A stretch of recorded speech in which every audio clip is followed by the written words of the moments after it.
رسوله أما بعد فإن خير الحديث كتاب الله وخير الهدي هدي محمد صلى الله عليه وسلم وشر الأمور محدثاتها وكل محدثة بدعة وكل بدعة ضلالة وكل ضلالة في النار. أعوذ بالله من الشيطان الرجيم.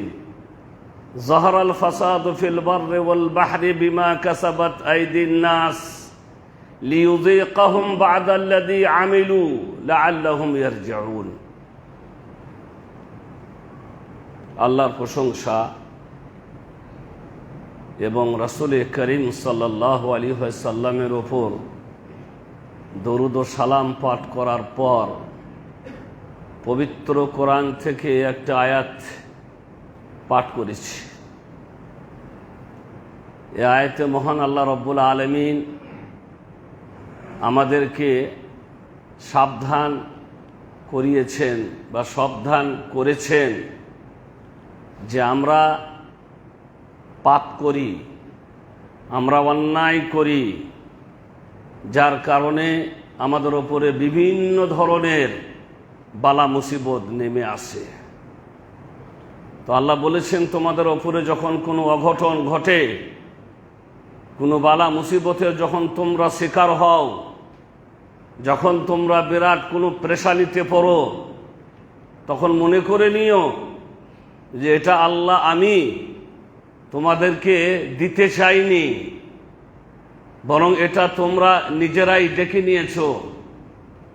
পাপ বেশি হয়ে গেলে, অন্যায় আর অনাচারের সমাজ ভরে গেলে বিভিন্ন প্রকারের বিপদ আপদ আল্লাহর পক্ষ থেকে আসে। কখনো অসুখ রোগবালা আকারে, কখনো অনাবৃষ্টি অতিবৃষ্টি, ঘূর্ণিঝড় ভূমিকম্প বিভিন্ন আকারে। তাই আল্লাহ তাআলা বললেন, যাহারাল ফাসাদু ফিল বাররি ওয়াল বাহর বিমা কাসাবাত আইদিন নাস। সর্বত্রে ফিল বাহরে ওয়াল বাহর, ফিল বাররে ওয়াল বাহর, স্থল পথে সমুদ্র পথে সর্বত্রে বিপর্যয় যে ঘটে, এগুলি হচ্ছে মানুষের নিজের কর্মের ফল। বিমা কাসাবাত আইদিন নাস, এগুলো যে ঘটে আমি চাই না, আমি আল্লাহ চাই না যে তাদের এগুলি ঘটুক। কখনো আকাশ পথে যাচ্ছিল একটি ফ্লাইট, পড়ে গেল, অনেকগুলি মানুষ ছিল, কারো লাশ পাওয়া যায়নি। সেই যাত্রীদের মধ্যে একটা যাত্রী আমিও হতে পারতাম, আপনাদের মধ্যেও কেউ হতে পারত।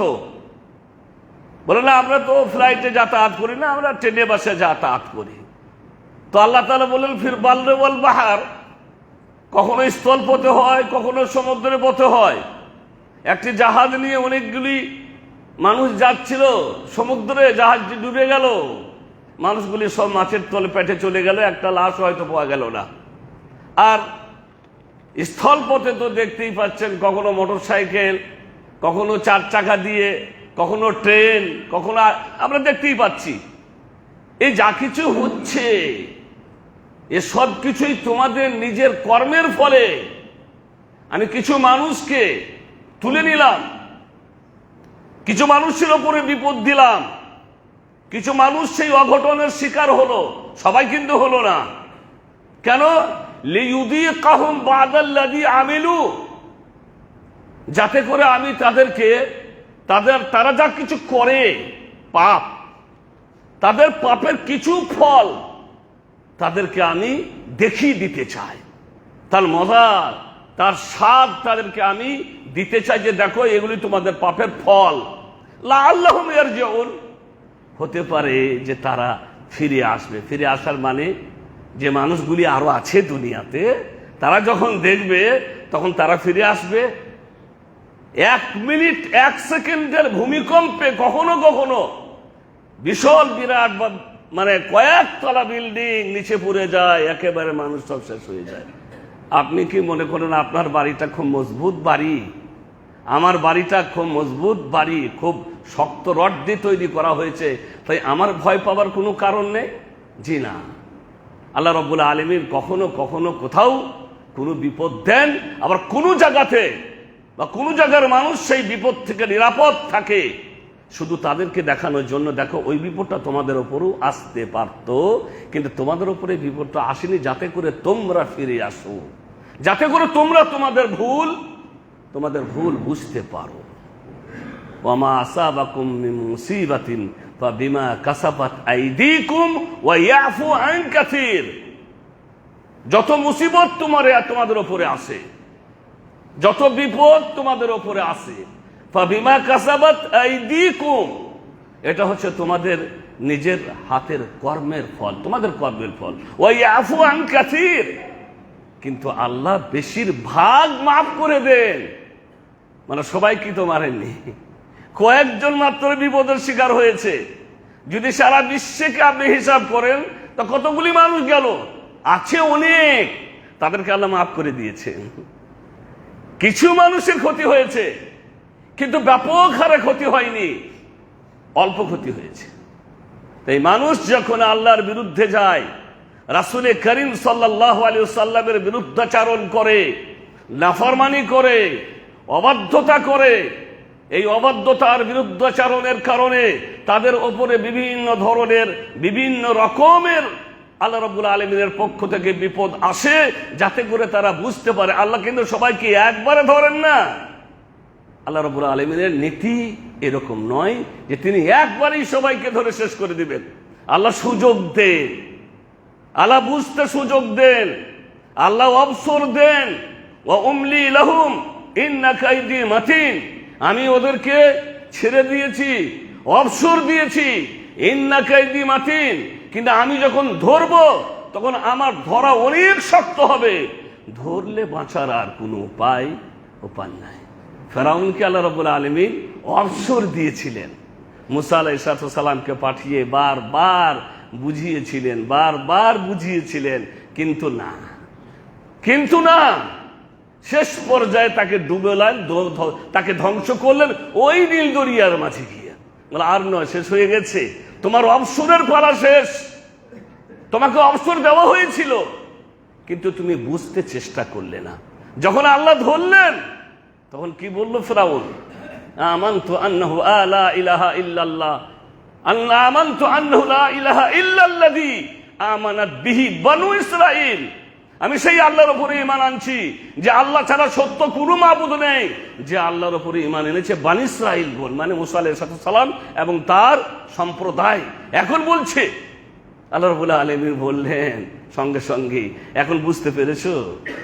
হ্যাঁ, এখন বুঝতে পেরেছো? ওয়াকাদ আসাই, এত নাফরমানি, এত অবাধ্যতা করার পরে যখন তোমাকে আমি ধরেছি, তুমি বুঝো যে এখন ধরাটা আমার কার ধরা, আমি ধরলে বাঁচার আর কোনো উপায় থাকে না, এই ঈমান তোমার আর কোনো কাজে আসবে না।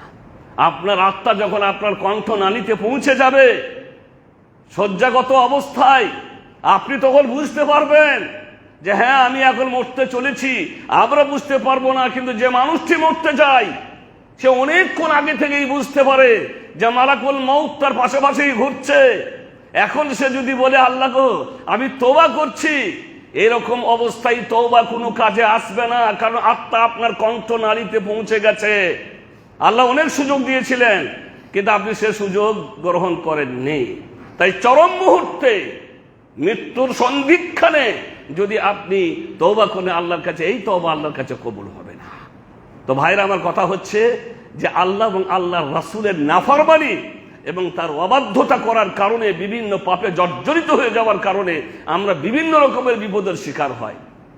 রাসূল করিম সাল্লাল্লাহু আলাইহি সাল্লাম উহুদের যুদ্ধে গেছিলেন। উহুদের মাঠ বিশাল এক মাঠ, বিশাল এক পাহাড়, পুরো মদিনাকে ঘিরে পাহাড় একটি, যার নাম উহুদ পাহাড়। সেই উহুদ পাহাড়ের নিচে হবে যুদ্ধ। উহুদ পাহাড়ের পাশে আরেকটি পাহাড় ছিল, যে পাহাড়টার নাম হয়েছে জাবালের রুমাত, মানে তীর চালকদের পাহাড়। একটা গিরিপথের মতো ছিল, এদিকে একটা পাহাড়, ছোট্ট পাহাড়, এদিকে উহুদ পাহাড়, বিশাল পাহাড়। রাসূল করিম সাল্লাল্লাহু আলাইহি সাল্লাম তার পারদর্শিতা দিয়ে তিনি সব দিকে বা সব বিষয়ে পারদর্শী পণ্ডিত ছিলেন। তিনি যুদ্ধক্ষেত্রেও তিনি কোথায় দাঁড়াতে হবে, পজিশন কেমন থাকতে হবে, তাহলে আমাদের জন্য সুবিধাজনক হবে, তিনি নির্বাচন করতেন। তাই সেখানে উহুদের মাঠে পৌঁছে তিনি দেখলেন যে এই গিরিপথ আর এই উহুদ পাহাড়ের মধ্য দিয়ে যে একটা পথ দিয়ে চলে আসছে, এটা খুব বিপজ্জনক পথ।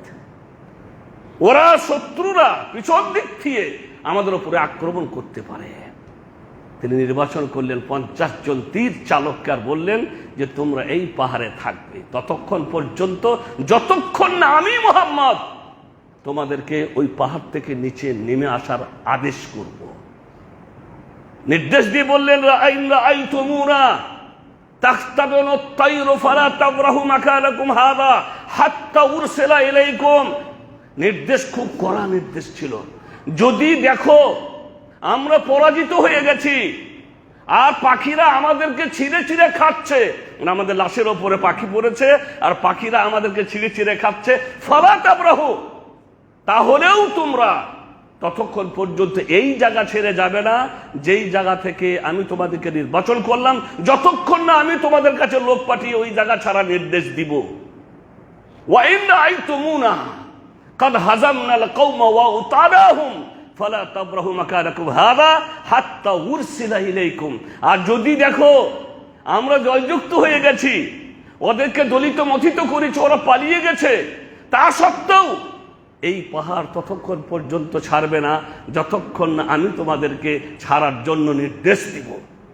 এই ছোট্ট একটা নির্দেশ ছিল ওই 50 জন সাহাবীদের জন্য। যুদ্ধ শুরু হয়ে গেল, ওরা পালিয়ে গেল, শত্রু দল টিকতে পারল না। তখন এরা গনিমতের মাল জমা করতে লাগলো। শত্রুরা যুদ্ধক্ষেত্রে যে মালগুলা ছেড়ে পালিয়ে যায় সেই মালগুলির নাম হচ্ছে গনিমতের মাল। এ মাল জমা করার কাজে লেগে গেল। পাহাড় থেকে ওই 50 জন সাহাবী তখন দেখতে পাচ্ছেন আর যুদ্ধ প্রায় শেষ, এখন তো মাল জমা করার কাজ চলছে। বলে চলো আর এখানে থাকার কোনো দরকার নেই, আমরা ওই মাল জমা করার কাজে অংশগ্রহণ করব।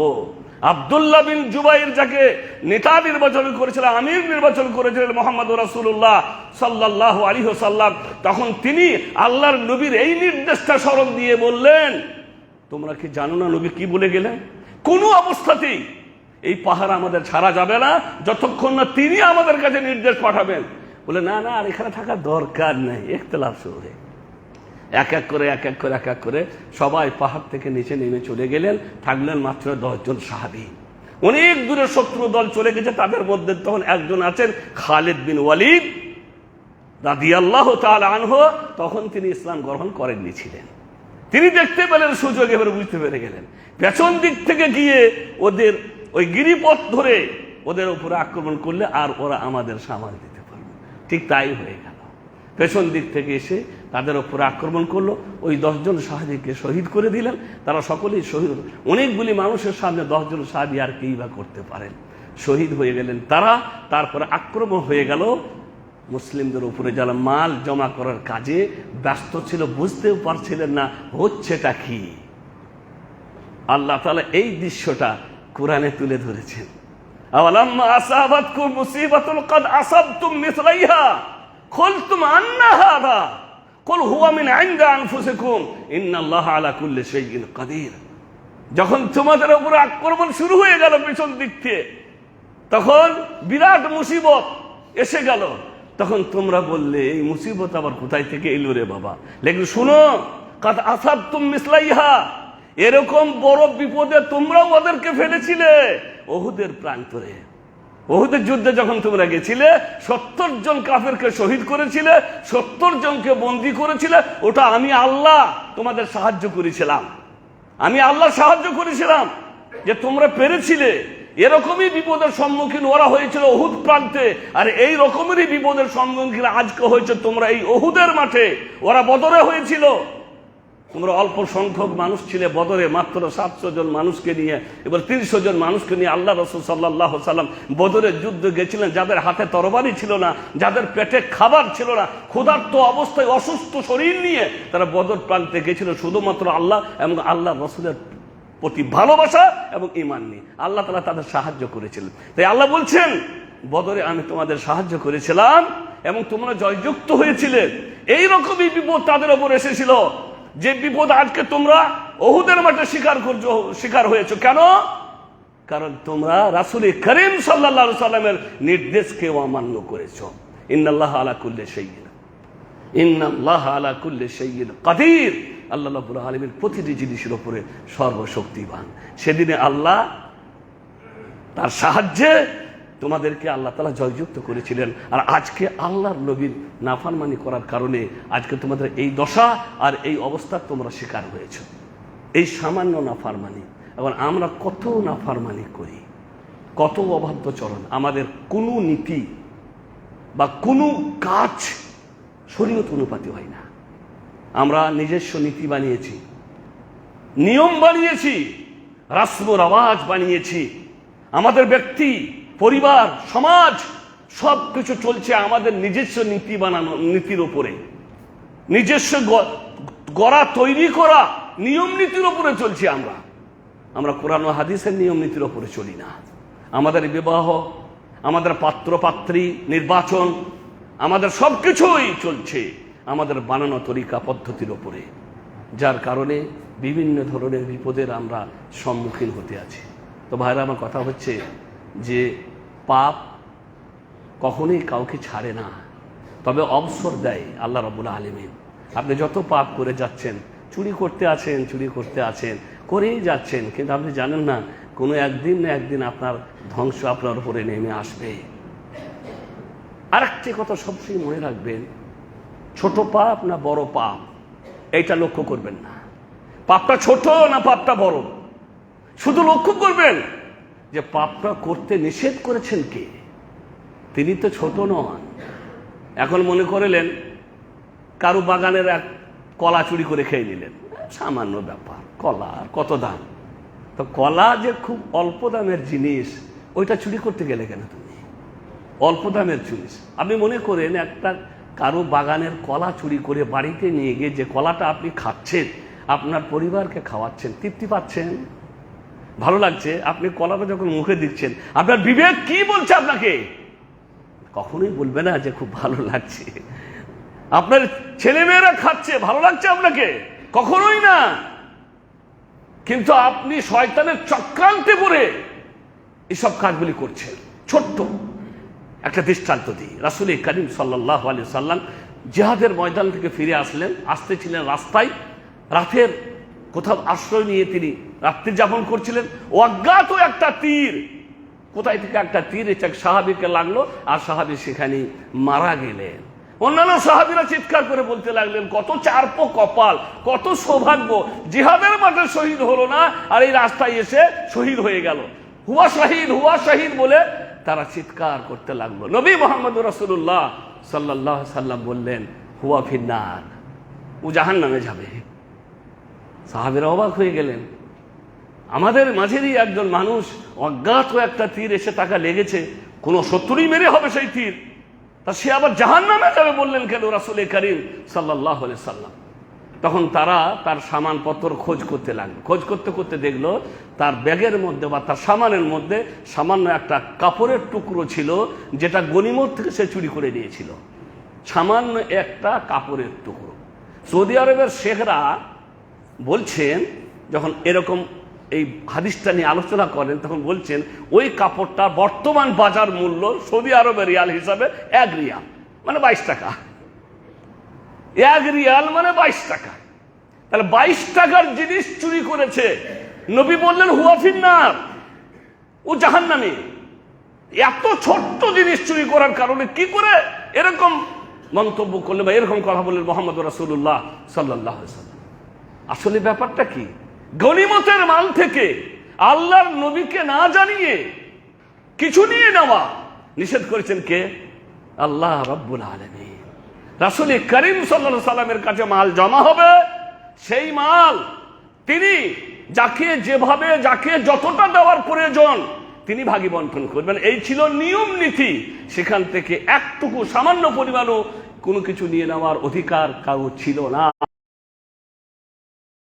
স্রষ্টা, আপনার পরিচালক, আপনাকে নিয়ামতে ভরে দিয়েছেন যিনি, তিনি আল্লাহ আপনাকে নিষেধ করেছেন, যার নির্দেশ ছাড়া আপনি একটা কদমও আগে বাড়াতে পারবেন না, তিনি নিষেধ করেছেন।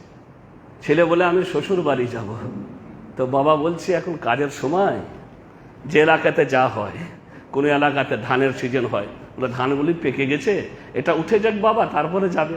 কোনো এলাকাতে ফলের সিজন, লিচুর সিজন বা আর কিছু আমের সিজন, এটা ঘর ঢুকে যাক, তারপরে যাবে। ছেলে মানল না, চলে গেল। ছেলে কি বড় পাপ করেছে? শ্বশুর বাড়ি গেছে, তার স্ত্রী আছে, তার বৈধ স্ত্রী আছে, কোনো অন্যায় করেনি, কিন্তু নির্দিষ্ট যার অমান্য করলো তিনি কে? তিনি তার পিতা। এই পিতা মনে মনে শুধু এটাই গাইবে, যাকে কষ্ট করে মানুষ করলাম, হ্যাঁ, টাকা পয়সা দিয়ে লেখাপড়া শেখালাম, তার জন্য কত কুরবানি কত ত্যাগ করেছি আমি, আর সেই ছেলে কিছু মনেই করলো না, আমার কথার দামই দিল না। চরম ব্যথা পায়, চরম ব্যথা পায়। আর আপনি বললেন না অসুবিধা দেখে, আমি তো আর অন্য কোথাও যাইনি, আমি তো শ্বশুর বাড়ি গেছি। তো ভাই কথা হচ্ছে, যার কথাটা অমান্য করেছেন তিনি হচ্ছে আপনার পিতা, যিনি আপনার জন্য অনেক কিছু ত্যাগ করেছেন, তার জীবনের সবকিছু আপনার জন্য দিয়ে দিয়েছেন, আর আপনি তার ছোট্ট একটা কথাকে অমান্য করে বলছেন আমি অন্যায় কিছু করিনি, চরম অন্যায় করেছেন। তো কথা হচ্ছে পাপ কত ছোট ক্ষুদ্র সেটা লক্ষণীয় নয়, লক্ষণীয় হচ্ছেন পাপটা যিনি নিষেধ করেছেন করতে, তিনি হচ্ছেন আমাদের প্রতিপালক, আমাদের রব, মহান আল্লাহ রব্বুল আলামিন। বারাকাল্লাহু লি ওয়া লাকুম বিল কোরআনিল আযীম ওয়া নাফা'নি ওয়া ইয়্যাকুম বিল আয়াতি ওয়াদ যিকরিল হাকীম। ইন্নাহু তাআলা জাওয়াদুন কারীমুম মালিকুম বাররুর রাউফুর রাহিম।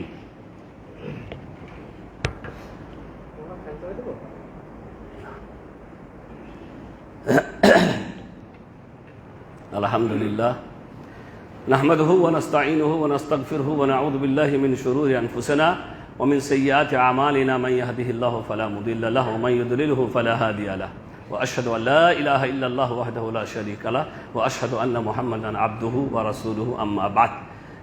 আরেকটি কথা বলে দিই, যখন পাপ সীমা অতিক্রম করে তখন আল্লাহর পক্ষ থেকে যে আপদ বিপদ আসে, সেই বিপদটাতে কিন্তু শুধু পাপীরাই ধরা খায় না, বরং সবাই ধরা খায়। আল্লাহর পক্ষ থেকে যখন পাপের কারণে কোনো বিপদ আসবে, সেটা ভূমিকম্পের আকারে হোক বা অতিবৃষ্টির আকারে হোক, ঘূর্ণিঝড়ের আকারে হোক বা আরও কোনো আকারে হোক, এটাতে কিন্তু শুধুমাত্র পাপীরাই ধরা খাবে না, এটা আল্লাহর নিয়ম নয়, বরং ধরা সবাই খাবে।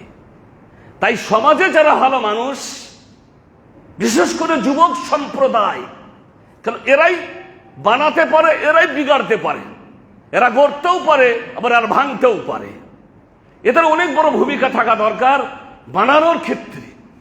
এদের উচিত যে একটু আমরা দাঁড়াবো, সমাজের খোঁজ খবর নিব, কোন কোন সমাজের মানুষ এমন রয়েছে বা ছেলেরা রয়েছে যারা বেশি দুষ্টামি করছে, জ্বালাচ্ছে, ছোটখাটো জিনিস চুরি করছে, আর কিছু আর কিছু আর কিছু।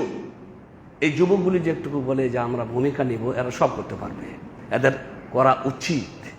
কারণ যুবকদের ভূমিকা সব ক্ষেত্রে সব সময় থেকেছে, যাদের কারণে আজকে আমরা ইসলাম পেয়েছি। জানেন, আবু হুরায়রা রাদিয়াল্লাহু তাআলা আনহু, যিনি সব থেকে বেশি হাদিস বর্ণনা করে গেলেন, তিনি কখন থেকে হাদিস শিখতে শুরু করেছিলেন রাসূল কারীম সাল্লাল্লাহু আলাইহি ওয়াসাল্লামের কাছে? আর নবী যখন মারা যান তখন তার বয়স ছিল 32 থেকে 33 বছর। আব্দুল্লাহ ইবনে আব্বাস রাদিয়াল্লাহু তাআলা আনহু, যাকে আল্লাহর নবী বললেন তার জুবানুল কোরআন, কোরআনের মুফাসসির, কোরআনের আয়াতগুলি কোথায় কখন নাযিল হয়েছে, তার শব্দার্থ কি, তার সঠিক অর্থ কি, তার সবকিছু জানতেন ইবনে আব্বাস রাদিয়াল্লাহু তাআলা আনহু। এবং আল্লাহর নবী যখন মারা যান তখন তার বয়স ছিল মাত্র 18 বছর। এই ধরনের যত সাহাবী, তারা দিনের কাজগুলি বা দিনের আল্লাহর নবীর কাছে আসা ওহীগুলোকে নিজের মগজে মস্তিষ্কে হিফাজত করেছিলেন এবং সেগুলি আমাদের কাছে পৌঁছিয়েছেন। তাই যুবকরা যদি মনে করে যে আমরা অন্যায়কে রুখব, অন্যায়ের বাধা দিব, তাহলে তারা পারবে। তার জন্য প্রস্তুতি নিতে হবে, তার জন্য ভূমিকা নিতে হবে। রাসূল কারীম সাল্লাল্লাহু আলাইহি ওয়াসাল্লাম বলেছেন, মান রাআ মিনকুম মুনকারা ফালইয়ুগাইয়িরহু বিয়াদি ফাইন লাম ইয়াস্তাতি ফাবিলিসানি ফাইন লাম ইয়াস্তাতি ফাবিকলবি। যখন তোমরা কোনো অন্যায় হতে দেখো, তখন সেই অন্যায়টা বাধা দাও হাত দিয়ে, হাত ধরে, না করতে দিব না, যদি এটা সম্ভব হয়। এবার হাত দিয়ে সম্ভব হচ্ছে না, সম্ভব আছে কোন কোন কোন ক্ষেত্রে আছে। এখন বাড়িতে আপনি বাড়ির গার্জেন, আপনি কি আপনার ছেলেকে বাধা দিতে পারবেন না? আপনার মেয়ে নামাজ পড়ে না, আপনি কি বলতে পারবেন না? আপনার স্ত্রী পর্দা করে না, আপনি গার্জেন, এই শক্তি আপনার আছে। আপনার স্ত্রীকে পর্দা করতে বলার, আপনার মেয়েকে পর্দা করে চলতে বলার। আজকে সমাজের যত অঘটন, বিয়ের রাতে আপনার মেয়ে পালিয়ে গেছে, যা, কত লজ্জাকর ব্যাপার। কিন্তু দোষটা তো আপনার, ওই পালিয়ে যাওয়ার সুযোগটা তো আপনি দিয়েছিলেন। একদিন চলে যাচ্ছিল, কোথায় যাচ্ছিল, কি খবর, কি করছে, কোথায় কোনো খবর রাখছিলেন না, আজকে পালিয়ে গেছে। এখন আপনি বলতে মানে কি বলে, বড় লজ্জাকর ব্যাপার, মেয়েটা আবার পালিয়ে গেছে, ছেলে আর একটা কাউকে বিয়ে করে নিয়ে পালিয়েছে, এই ইত্যাদি ইত্যাদি অনেক ঘটনা, যা বলার নেই আর কি। তো এগুলো সুযোগ কারা দিয়েছে? আমরা দিয়েছি আর কি। আপনি গার্জেন, আপনার ভূমিকা আপনি পালন করুন, হাত দিয়ে বাধা দেন আপনার পরিবারের লোকদেরকে। নামাজ পড়তে হবে। বাবা, নামাজ যদি না পড়ো তাহলে তোমাদের সাথে আমার কোনো সম্পর্ক থাকবে না। আপনার সম্পত্তি আছে, আপনার সম্পত্তির প্রতি তাদের লোভ আছে, কেন পারবেন না? তো আল্লাহ রাসূল বললেন সাল্লাল্লাহু আলাইহি ওয়াসাল্লাম, যদি হাত দিয়ে বাধা দিতে পারো তাহলে হাত দিয়ে দাও। ফাইল্লাম তাস্তাতি, যদি এটা সম্ভব না হয় ফাবে লিসানি, মুখে বলো। নসিহত, ওয়াক, নসিহত মুখে বলার মাধ্যমে তাদেরকে বাধা। ফাইল্লাম তাস্তাতি, আর যদি মুখে বলারও শক্তি না থাকে ফাবে কালবিহি, তাহলে অন্তরে কমসে কম পাপগুলাকে ঘৃণা করবো। দালিকা দাফুল ইমান, আর হচ্ছে ইমানের সব থেকে দুর্বলতম অবস্থা। এরপরে ইমানের আর কোনো অংশই বাঁচে না। এরপরে মানে পাপ ভাবি করছে, আপনি কিছু মনেও করবেন না, এরপরে কোনো অংশই বাঁচে না। আর একটা হাদিস বলি, আমার কথা শেষ করে দিব। রাসূল করিম সাল্লাল্লাহু আলাইহি ওয়াসাল্লাম বললেন, সাআলতু রাব্বি সালাসা, আমি আল্লাহর কাছে তিনটে জিনিস চাইলাম। সাআলতু রাব্বি সালাসা, আল্লাহর কাছে, আমার রবের কাছে তিনটে জিনিস চাইলাম। ফাআতানি ইসনাতাইন ওয়া মানানি ওয়াহিদা, দুটো দিলেন আর একটা দিলেন না। সাআলতু রাব্বি আন লা ইউহলাকা উম্মতি বিসসানা, আমি আল্লাহকে বললাম, হে আমার রব প্রতিপালক, সমস্ত উম্মতকে আমার একই সময়ে অনাবৃষ্টি দিয়ে তুমি ধ্বংস করে দিও না। ফাআতানি, হবে না, হ্যাঁ তা হবে না, ওটা দিলাম তোমাকে, মানে এরকম হবেই না যে ব্যাপক মুর্শিদাবাদে অনাবৃষ্টি, বৃষ্টি কিংবা ভূমিকম্প, আবার বর্ধমানে, আবার ব্যাপকভাবে সব জায়গাতে খুব কম, এক এলাকাতে হবে, তো এক এলাকার মানুষ নিরাপদ থাকবে। কিংবা ইন্ডিয়াতে হয়েছে, আরো কত দেশ আছে পৃথিবীতে, সেই দেশের মানুষদের খুব ভালো আছে। তো একই সময় সমস্ত উম্মতকে ধ্বংস করে দেওয়া হবে না, এটা তোমাকে আমি দিলাম। আর আমি চাইলাম, হে আল্লাহ, আল্লাহ ইউহলাকা উম্মতি বিল গারাক, আমার সমস্ত উম্মতকে একই সময়ে ডুবিয়ে যেন ধ্বংস করে না দেওয়া হয়, যাকে বলা হয় বন্যা, প্লাবন। একবারে ব্যাপক প্লাবন সারা পৃথিবীতে হবে, যে বন্যা হয়েছে নূহ আলাইহিস সালামের যুগে, আর সব ধ্বংস হয়ে যাবে। না না, এটা হবে না। ঠিক আছে, এটা তোমাকে দিলাম, এটা তোমাকে দিলাম। ওয়াসআলতু রাব্বি আন লা ইয়াজআলা বা'সাহুম বাইনাহুম, হে আল্লাহ গো, আমার উম্মতের কোনো মানুষ পাপ করলে এই পাপের বোঝা যেন অন্য মানুষের ঘাড়ে না চাপে। ফামানানিহা, আল্লাহ কিন্তু এটা দিলেন না, বলে না, তা হবে না। পাপের কারণে যখন আযাব যাবে, তখন এই আযাবের শিকার পাপীরাও হবে, আর যারা পাপ করে না ভালো মানুষ তারাও হবে, এটা তুমি পাবে না। ইন্নাল্লাহা ওয়া মালাইকাতুহু ইউসাল্লুনা আলান নবী ইয়া আইয়ুহাল্লাযীনা আমানু সাল্লু আলাইহি ওয়া সাল্লিমু তাসলিমা। আল্লাহুম্মা সাল্লি আলা মুহাম্মাদ ওয়া আলা আলি মুহাম্মাদ কামা সাল্লাইতা আলা ইব্রাহিম ওয়া আলা আলি ইব্রাহিম ইন্নাকা হামিদুম মাজিদ। اللهم بارك على محمد وعلى آل محمد كما باركت على إبراهيم وعلى آل إبراهيم إنك حميد مجيد. عباد الله رحمكم الله، إن الله يأمر بالعدل والإحسان وإيتاء ذي القربى وينهى عن الفحشاء والمنكر والبغي يعظكم لعلكم تذكرون. اذكروا الله يذكركم وادعوه يستجب لكم ولذكر الله أكبر والله يعلم ما تصنعون.